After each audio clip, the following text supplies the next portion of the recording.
Our first real motorway was built just over 20 years ago. Then we had 8.5 million cars. Now we've got 18 million. All these cars and motorways have definitely changed the way we live. It's helped me travel between 2,000 and 3,000 miles per week and given millions of other people a greater freedom to move around. And the motorways help close 6,000 miles of British railways. But in their times, as the railways spread their iron rails up and down the country, the way they were built, the way they were worked and the way people used them changed people's lives, even more so than cars and motorways.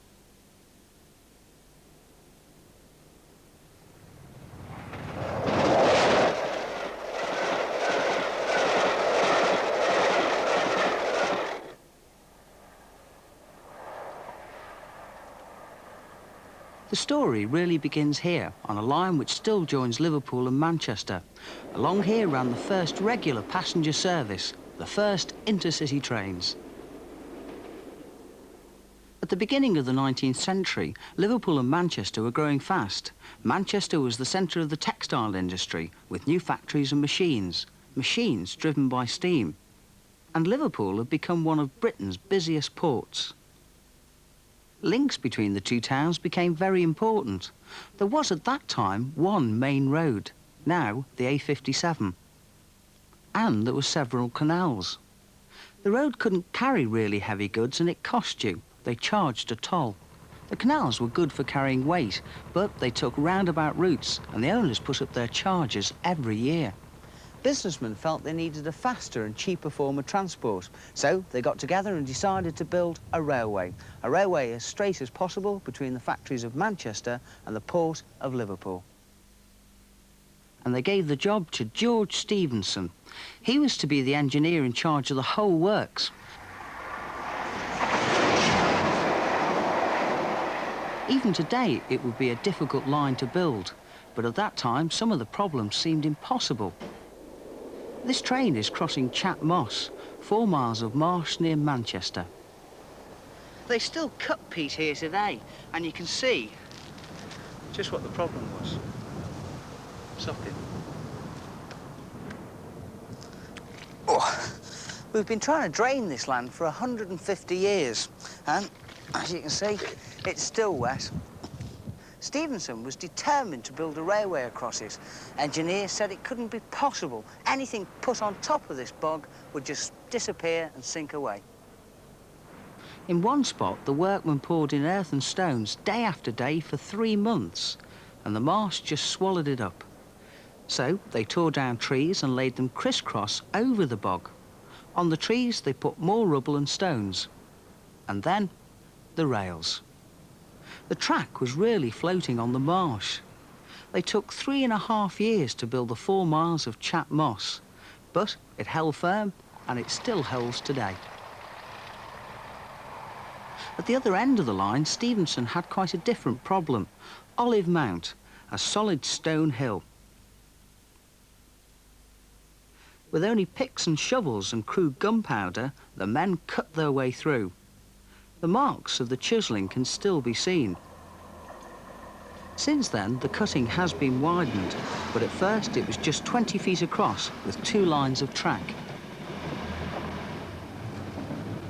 It's a mile long, a mile through solid rock, and 70 feet down at its deepest point, and it was built by men with no modern machines.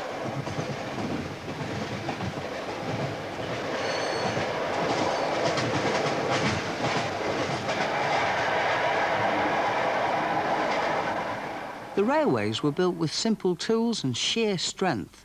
The men who did the work were called navvies, casual workers who travelled wherever there was work. They were tough men, hard drinkers and hard fighters. As the line spread, they moved with them, living in shanty towns by the side of the track. Quiet village people dreaded their arrival and were glad to see the back of them. A navvy could move 20 tons of earth a day with just his shovel. I am a navvy bold that's tramped the country round, sir, to get a job of work. where any can be found, sir. I left me native home, me friends and me relations. Wheelbarrow runs were the only way to get waste out of a cutting. It was heavy and dangerous work.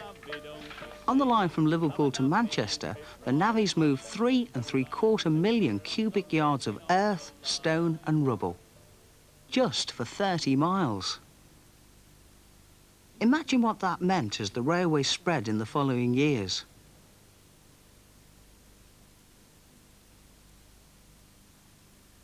An engineer on the London to Birmingham line reckoned they had moved enough earth to build a foot-high wall 3 times around the equator. Then there was actual building to be done. The Sankey Viaduct had to be built high enough to let the masted barges sail through on the Sankey Canal below. The canal owners insisted on that. So Stephenson built a viaduct of 9 arches. Each arch was 60 foot high and 50 feet wide. This is the old towpath of Sankey Canal. The canal used to run right through here. Mind you, it's been filled in for many years now, but the viaduct is still here and it still looks as impressive.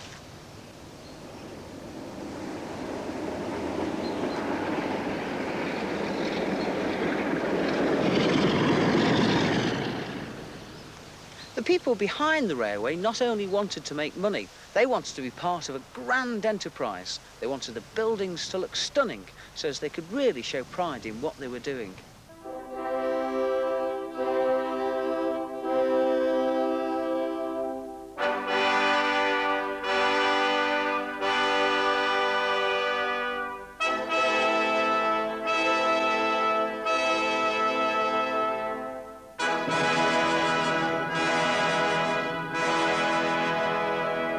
Stephenson's Grand Arch over the line near Liverpool set the example that other companies had followed. The Moorish Arch, as it was called, was not just a piece of fancy showing off.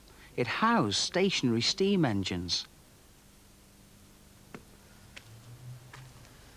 And this is all that's left of the Moorish Arch today. It's incredible to think that only 150 years ago, this place was the real heart of the Liverpool and Manchester line. These steps here led up to the engine rooms, and below here was the Boiler House and Coke stores.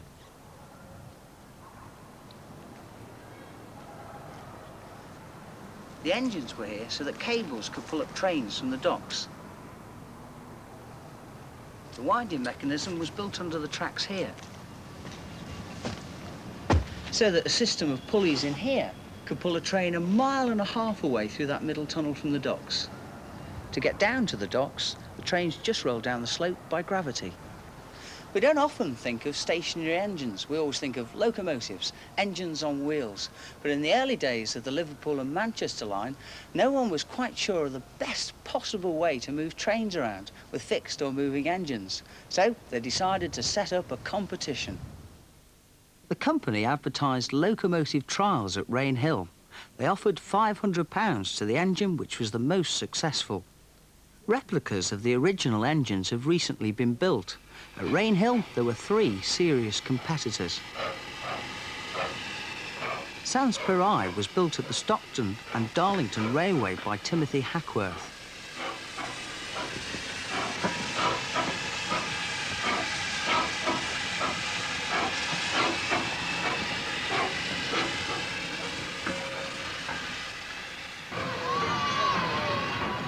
When it was coupled to loaded carriages, it did all right at first.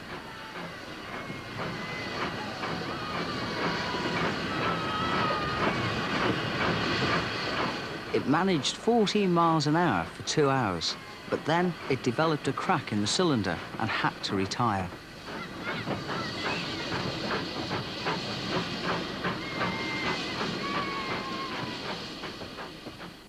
Novelty was the lightest of the engines and became the crowd's favourite.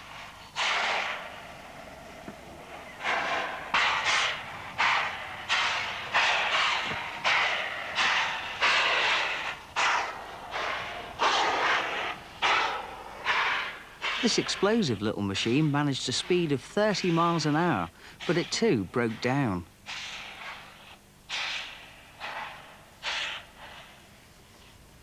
Then, of course, there was the rocket, built by George Stephenson and his son Robert.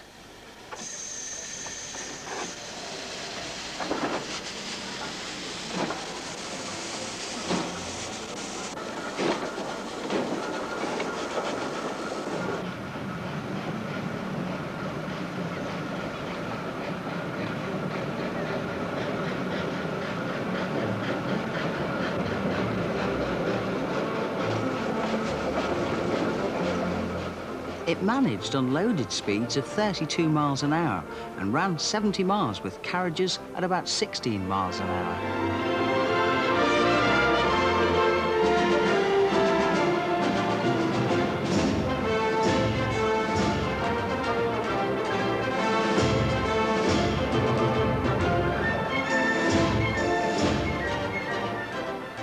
The rocket triumphantly carried off the £500 prize, and so it was 8 Stephenson engines that took part in the official opening in September 1830.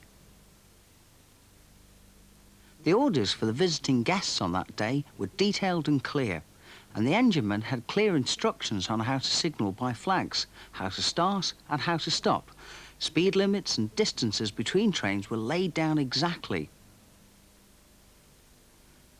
But despite all these precautions, one of the guests, William Huskisson, a Liverpool MP, was knocked down by the rocket and killed.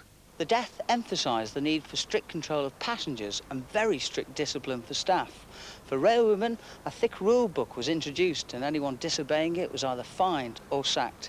It was necessary for efficiency as well as safety. Lots of different people had to work together: signalmen, enginemen, clerks and so on. Just as in the early days of the factories, people needed to learn a new approach for work. A good example of that was the rule on drinking. A canalman could wander along the canal and every hour or so pull into a public house and have a drink. For the navvies who worked on the railway, a ration of beer was part of their weekly wage.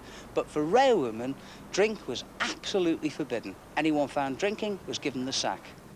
And passengers too had to be controlled. The first stations had no platforms, and passengers treated the trains like stagecoaches with no sense of danger. Later, platforms became standard. They helped passengers get into the trains, but also kept them safely off the tracks. This is Edge Hill Station, which today is restored, and they claim it's the oldest station in the world still in use. Lime Street Station is 1.5 miles down through that tunnel, and trains used to be hauled up here by a stationary engine. But how could the guards at Lime Street let the engine house here know that they were ready to start? Well, first of all, they had a bell with a long piece of wire which could be pulled at Lime Street. But remember, Lime Street is 1.5 miles through that tunnel. Then they had a long tube which air could be pushed and would blow a whistle at this end. But clearly, though, a new technology was needed, and it came in 1839 when the electric telegraph was used on the Great Western Line. Communications between stations and signal boxes became fast and efficient.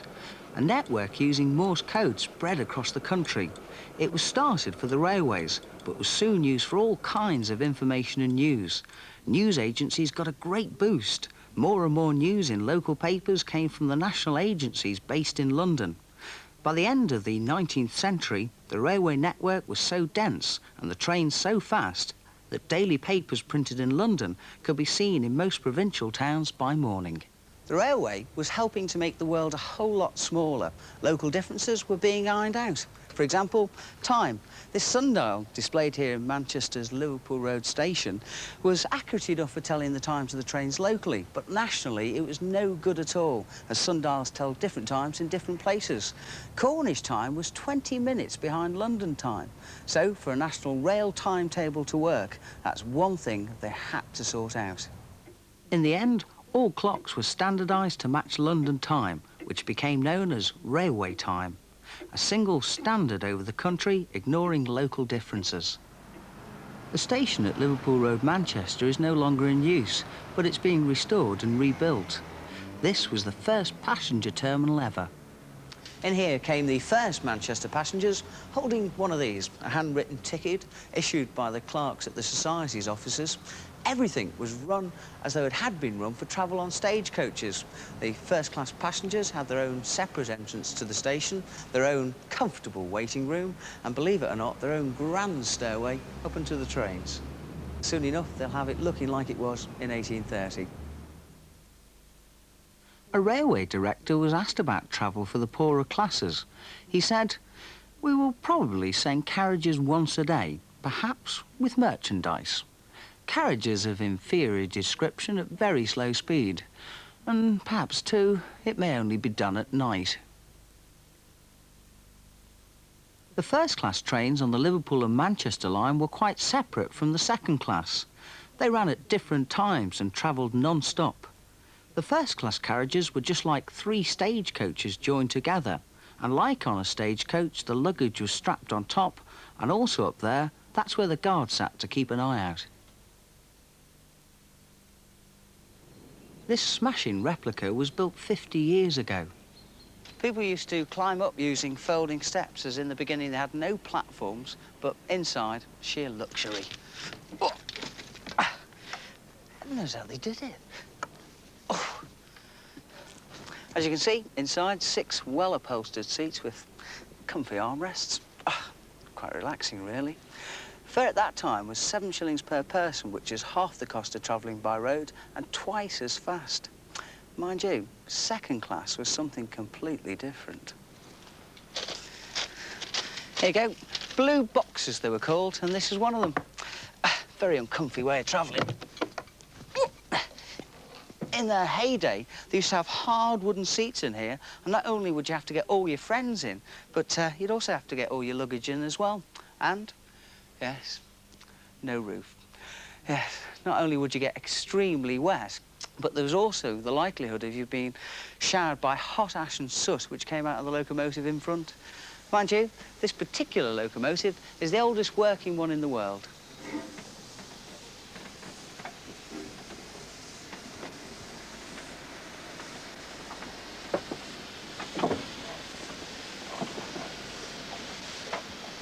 This engine first pulled carriages on the Liverpool and Manchester Railway in 1838.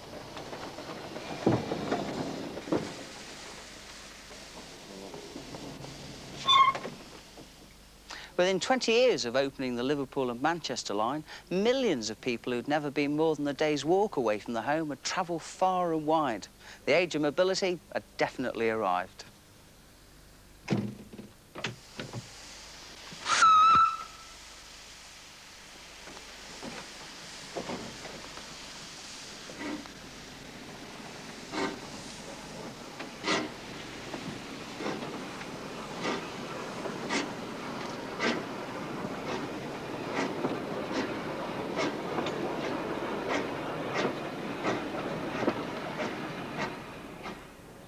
The fare from Liverpool to Manchester in those days for second-class passengers was 4 shillings, about 1/3 the weekly wage of a cotton worker.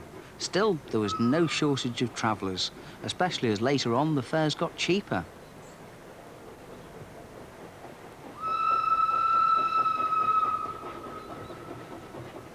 An early objection to the railway was that it would increase travel by the working classes. Indeed, it did. Within a year on the Newcastle-Carlisle line, travel between the 2 cities increased 11 times.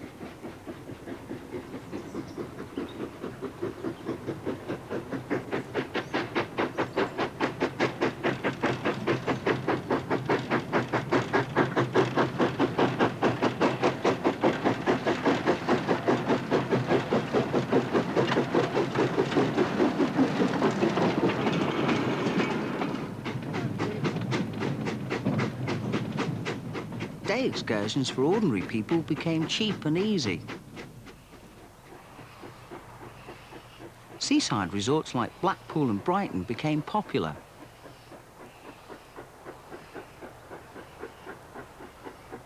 The first bank holidays were started to let people get away for the weekend by rail. Because of the ease of travel, soccer grew into a national game. Imagine that. There could have been no league table without the railways. They really did change everything.